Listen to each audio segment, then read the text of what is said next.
नहीं, आप कहते हैं बीजेपी पीछे पड़ गई। आप ये नहीं कहते कि केजरीवाल इतना भ्रष्टाचार करता क्यों है। इतने घोटाले तो 2014 से पहले कांग्रेस ने भी नहीं किए थे। आप नकली दवाई दिल्ली की जनता को, आम जनता को देना चाहते हैं। मोदी जी आपसे डरते हैं, इसलिए डरते हैं कि मोदी जी को दिल्ली की जनता की चिंता है। पाठशाला की बात कर रहे थे, मधुशाला पे आ गए। 2014 के बाद आजादी मिली, नहीं तो पत्रकारों को भी जेल में डाल दिया जाता था। भूल गए इमरजेंसी, भूल गए आपातकाल। यही हमारे बिहार के कन्हैया कुमार है जिनको टिकट दे दिया जाता है भारत तेरे टुकड़े के नाम पे। तो जाते हैं भारत जोड़ दें, पाकिस्तान ला के दे दें, बांग्लादेश दे दें, पीओके दे दें, हम तो चाहते हैं जोड़ दें, हम तो चाहते हैं जोड़ दें। नमस्कार, आप देख रहे हैं सौगन टीवी। मैं हूं आपके साथ आशा शर्मा। और लगातार तीन बार ईडी का सम्मन भेजने के जाने के बाद भी अरविंद केजरीवाल जो पेश नहीं हुए, अब चौथे सम्मन की बात हुई। वहीं पे अगर बात की जाए तो स्वाति मालीवाल को भी जो है वो राज्यसभा का पद जो है वो दिया जा रहा है। इसी के साथ में अगर बात की जाए मोहल्ला क्लिनिक पर भी अब सीबीआई जांच जो है वो बिठा दी जाएगी। क्या लगता है कि लोकसभा चुनाव आ रहे हैं, बीजेपी जो है वो लगातार पीछे पड़ गई है अरविंद केजरीवाल के कि लोकसभा चुनाव से पहले जो है उनको जेल में डालना है। नहीं, आप कहते हैं बीजेपी पीछे पड़ गई। आप ये नहीं कहते कि केजरीवाल इतना भ्रष्टाचार करता क्यों है। हर एक पोर्टफोलियो में भ्रष्टाचार। दवाई घोटाला हो, दवा की बात हो तो घोटाला, जांच की बात हो तो घोटाला, शिक्षा की बात हो तो घोटाला, पानी की बात हो तो घोटाला, बिजली की बात हो तो घोटाला, घोटाले पे घोटाला। इतने घोटाले तो 2014 से पहले कांग्रेस ने भी नहीं किए थे। इतनी गिनती तो केजरीवाल साहब रामलीला मैदान में नहीं करवा। कट्टर ईमानदार बोलते हैं वो अपने आप को। कट्टर भ्रष्टाचारी दिल्ली की जनता कहती है, मैं नहीं कहता हूँ। आप दिल्ली की जनता से पूछिए। एक बात बताइए, मोहल्ला की हो हल्ला क्लिनिक, जिस हो हल्ला क्लिनिक की आप बात कर रहे हैं, दिल्ली की जनता को नकली दवाई देने का आप काम करते हैं। मैं शराब घोटाले की बात नहीं कर रहा हूँ। आप नकली दवाई दिल्ली की जनता को, आम जनता को देना चाहते हैं। आप वहाँ जांच के नाम पे फर्जी जांच करवाना चाहते हैं। किस चीज का ये? आपको दिल्ली की जनता ने ईमानदारी का एक प्रतिमूर्ति देखा था और आप उसके उलट हो गए। कहते हैं ना, जैसी जिसकी रंगत वैसी उसकी संगत। पानी से मिले पानी से पानी मिले, मिले कीच से कीच, और ज्ञानी से ज्ञानी मिले, मिले नीच से नीच। जब से केजरीवाल जी कांग्रेस के संगत में आया है तो आपको ये लगता है जब से गठबंधन की उसमें आए हैं तब से भ्रष्टाचार हो कर रहे हैं, उससे पहले नहीं कर रहे हैं? ना, केजरीवाल साहब जब से संगत में आए हैं, और ये कांग्रेस भी आजकल केजरीवाल के हाथ पकड़ के खींच रही है। देखिए, कांग्रेस मतलब आप मतलब कांग्रेस, तो सिमिलरिटी है। जो भ्रष्टाचार बंद हुआ था वो फिर भ्रष्टाचार शुरू हो गया। मोदी जी को डर है। ये केजरीवाल कहता है मोदी जी हमसे बहुत डरते हैं। बिल्कुल साहब, मोदी जी आपसे डरते हैं, इसलिए डरते हैं कि मोदी जी को दिल्ली की जनता की चिंता है। आप मोहल्ला क्लिनिक में, अपने मोहल्ला क्लिनिक में नकली दवाई बांटने का काम करते हो। मोदी जी को दिल्ली की जनता की चिंता है, इसलिए मोदी जी डरते हैं। आप मोहल्ला क्लिनिक में नकली जांच करवाते हो, इसलिए मोदी जी डरते हैं, क्योंकि मोदी जी को दिल्ली की जनता की चिंता है। आप दिल्ली को शराब नगरी बनाते हो, मोदी जी डरते हैं, क्योंकि आप दिल्ली की जनता को, क्योंकि मोदी जी दिल्ली की जनता की चिंता करते हैं। और इसलिए हर एक भ्रष्टाचारी को, हर एक किए हुए कुकर्म को देश की जनता और दिल्ली की जनता के सामने लाते हैं। आपके नेताओं को जेल भेजने का काम करते हैं, और बेल नहीं देने का काम न्यायालय करती है। तो मोदी जी भी काम कर रहे हैं और न्यायालय भी अपना तो विपक्ष कह ही रहा है कि ईडी और सीबीआई जो है वो सब बिका हुआ है, सब जो है बीजेपी ने खरीद लिया है, मोदी ने खरीद लिया। तो ये केजरीवाल साहब ने ही कहा था, सोनिया गांधी को अरेस्ट करो, 2 दिन इंट्रोगेशन करो, उसके बाद अपने आप सच पता चल जाएगा। आप जाते क्यों नहीं साहब? 3 हेयरिंग हुई, 3 बार रिस्पॉन्ड किया आपने ईडी को, आपने एक बार भी उनको वो भी तो सवाल कर रहे हैं कि किस उसके तहत जो है वो बुलाया जा रहा है, जवाब मांग रहे हैं वो। मधुशाला का इसलिए बुलाया जा रहा है दिल्ली की। मधुशाला, क्या बात है, क्या नाम दिए है मधुशाला। पाठशाला की बात कर रहे थे, मधुशाला पे आ गए। दिल्ली की जनता को पता है, देश की जनता को पता है कि भैया ये बुला क्यों रहे, लेकिन केजरीवाल साहब को नहीं पता। आप ही जाके बता दीजिए कि भैया जो मधुशाला थी, जिसकी दलाली 5% से लेकर 12% की गई थी, उसके लिए आपको ईडी बुला रही है। लेकिन केजरीवाल साहब को इसको नहीं पता। ये चुनाव का बहाना बनाते हैं, ये विपासना का बहाना बनाते हैं। कड़ाके की ठंड है, मतलब बहुत कम टेम्परेचर हो रहा है, दिल्ली की जनता की परवाह नहीं आपको। 52 करोड़ के बंगले में ऐशो आराम कर रहे हो हीटर के साथ, कई कितने हीटर लगवाए, आपको तो पता था शीला दीक्षित के घर में कितने एसी और कितने हीटर हैं, लेकिन आपके घर में कितने हीटर हैं? और जाके देखो दिल्ली की जनता किस तरह से सड़कों पर सोने को मजबूर है। कम से कम साहब, कांग्रेस की अगर बात करें तो कांग्रेस जो है वो लगातार चंदा इकट्ठा कर रही है, लगातार ये बात आई है। और कल जो है राहुल गांधी ने लताड़ भी लगाई है कमलनाथ को और तमाम बड़े नेताओं को कि पार्टी आगे लोकसभा चुनाव नजदीक है, चंदे में थोड़ा सहयोग करें क्योंकि इनके पास पैसा नहीं है चुनाव लड़ने के लिए, ऐसा बोला जा रहा है। अरे यही आप झारखंड इनको भेज दिए होते, एक एक सांसद के पास 400 करोड़, 3-3 बैग भर के ज्वेलरी। जनता के पास मत जाइए, अपने सांसदों के पास चले जाइए। चंदा इकट्ठा किया है खड़गे जी ने। अरे अपने सांसदों के पास चले जाइए, भर भर के नोट मिलेंगे, अलमारी भर के नोट का वो मिलेगा जकीरा। और सोने का तो पूछे मत, कितने कितने बैग सोने के मिलेंगे। जिसने देश को लूटा वो फिर से लूटने की तैयारी कर रहे हैं, फिर से लूटने की। भारत जोड़ो यात्रा शुरू हो रही है, भारत जोड़ो न्याय यात्रा नाम रखा है, न्याय यात्रा। 3 बार नाम बदलने का काम किया, भारत जोड़ो यात्रा इनका विफल रहा। ये इनको बड़े दिनों बाद पता चला, ये न्याय यात्रा की बात करते थे। इनको न्याय मांगना था साउथ में, जब हिंदुओं के ऊपर सनातन को डेंगू मलेरिया से तुलना किया गया था, इनको न्याय मांगना था। सदन, बिहार के सदन के पटल पर जब महिलाओं के खिलाफ अमर्यादित टिप्पणी बोली गई थी, इनको न्याय की बात करनी थी। उत्तर प्रदेश में स्वामी न्याय की बात करी उन्होंने, मणिपुर पे जो है ना सवाल उठाया, विपक्ष ने लगातार मणिपुर पे सवाल उठाया, उसमें मोदी चुप रहे। मणिपुर में सवाल उठाया, जब मोदी जी जवाब देने का काम करते हैं मैदान छोड़कर भाग जाते हैं। जैसे आप टीवी डिबेट में इनके प्रवक्ता भाग जाते हैं, मोदी जी के सामने इनके सांसद भाग जाते हैं, और ये जवाब सुनने की क्षमता नहीं है। आज जाके देखिए मणिपुर शांत से लहलहाता है, आज जाके देखिए कश्मीर को किस तरह की शांति है, आज जाके देखिए लद्दाख में बॉर्डर के पास किस जब से बिजली आई है वहाँ के लोग किस तरह खुशनुमा है।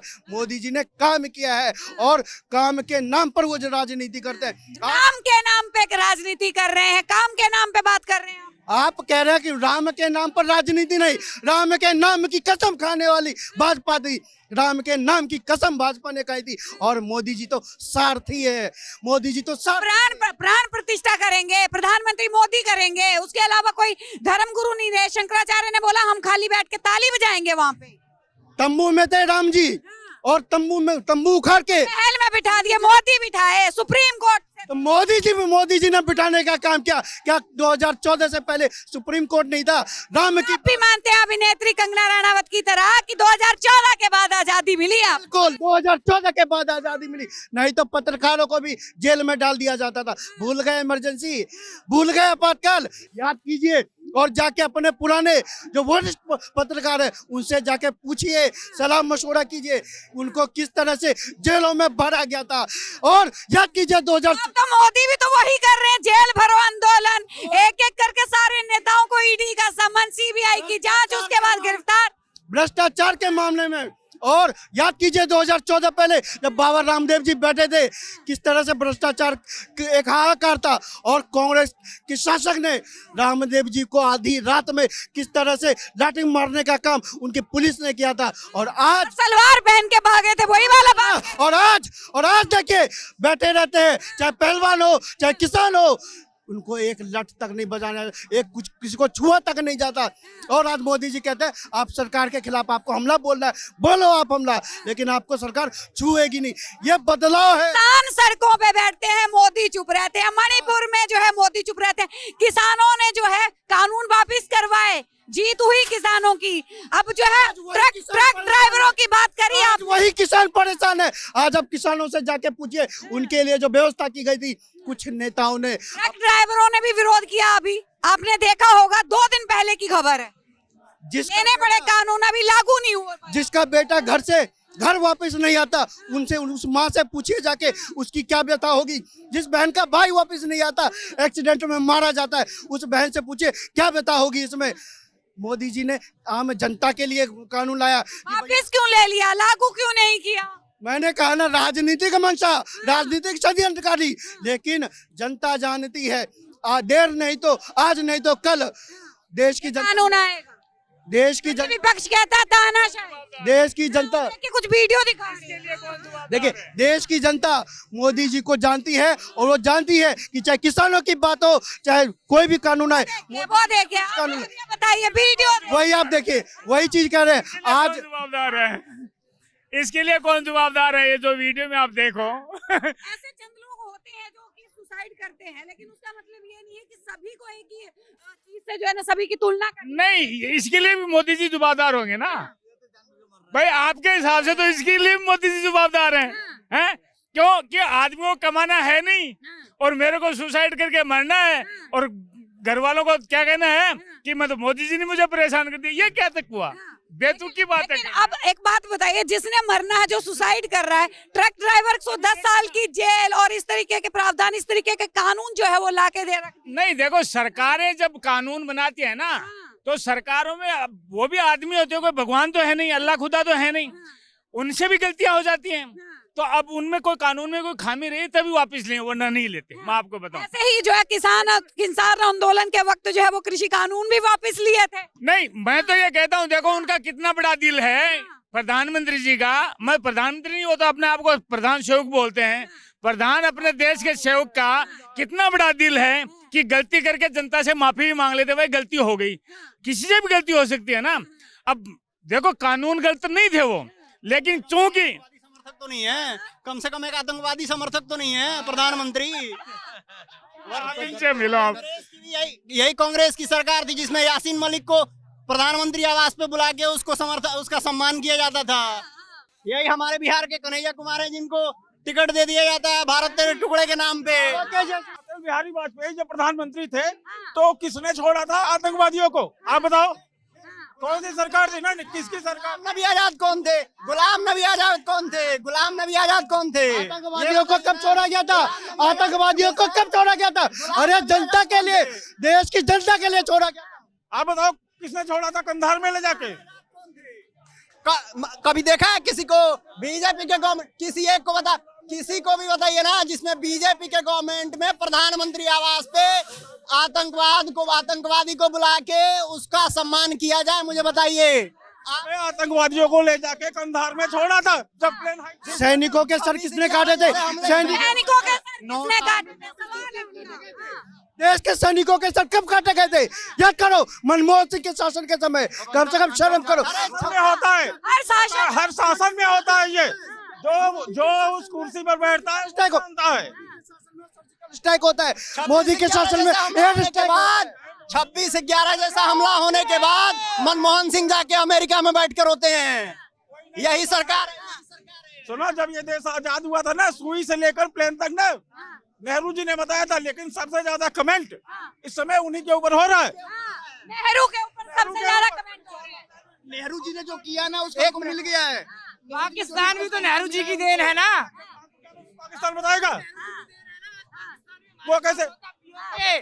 शिमला समझौता सब झेल रहे हैं ना, किसकी बदौलत झेल रहे हैं बता दो।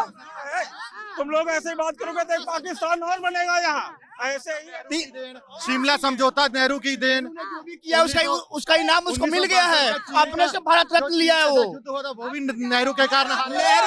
नेहरू जी की तो नेहरू जी तो ओथ माउंट बेटन से लिए थे। नेहरू जी ने तो ओथ भी माउंट बेटन से लिया है। तोड़ने की राजनीति कांग्रेस ने की, नेहरू ने की। भारत जोड़ो यात्रा हो रही है वो कहाँ से? वो तो भारत जोड़ो क्या है, वो तो नेहरू परिवार जोड़ो यात्रा हो रही है। हम तो चाहते हैं भारत जोड़ दें, पाकिस्तान लाके दे दें, बांग्लादेश दे दें, पीओके दे दें। हम तो चाहते हैं जोड़ दें, हम तो चाहते हैं जोड़ दें, तो जोड़ दें। यहाँ पे तो रजा ये कह रहे हैं बाबरी दे दिए, ज्ञान बापी और जो है शाही दरगाह नहीं देंगे। सड़कों पे उतरेगा मुसलमान। उतरने दीजिए, कोई दिक्कत नहीं है, कोई दिक्कत नहीं है। तो रजा ने उतरने दीजिए ना, सरिया डाल देंगे फिर वही होगा। उतरने दीजिए।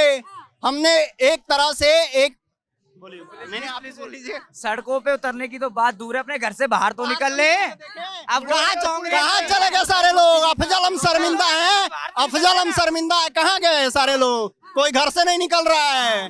क्यों नहीं निकल रहा है? अब सड़क पे आएंगे। बुलडोजर चलेगा, बुलडोजर। ये बोलते हैं ना कि जय श्री राम नहीं बोलेंगे, 2024 में आने दो। सबके मुंह से जय श्री राम ना निकाला मोदी जी ने, तो जय श्री राम का ही नारा लगेगा। चलो अयोध्या चलो, 2022 में अयोध्या चलो। हिंदू मुस्लिम हिंदू मुस्लिम। तो देखिए लगातार जो है राजनीति जो है वो गर्म है और बने रहिए हमारे साथ, देखते रहिए सौगंध टीवी। 2024 की पल पल अपडेट जो है वो आपको दिखाते रहेंगे। दुआ सलाम, फिर मिलेंगे। आप देख रहे हैं सौगंध टीवी, सौगंध वतन की।